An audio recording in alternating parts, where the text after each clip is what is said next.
markii ugu dambeysay hadda ma aqaano maxaabiista kuwa anshax xun waxa la geyn jiray beeraha lagu fali jiray marka inaan soo celino barnaamijkii dadka laaluushka qaata iyo dadka musuqmaasuqa inaan beeraha ku falno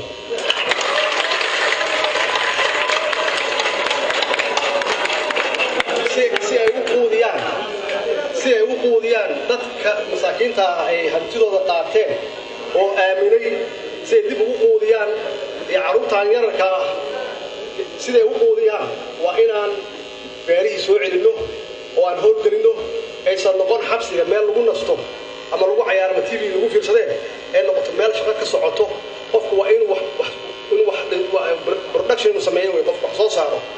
waxay rabtaa ha haddii cunto ha ahaato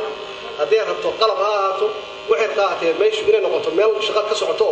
qofkii la soo xiro uu soo imaan sariir u taala iyo television u fiirsado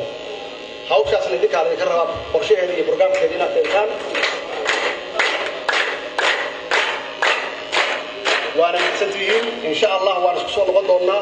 والسلام عليكم ورحمه الله وبركاته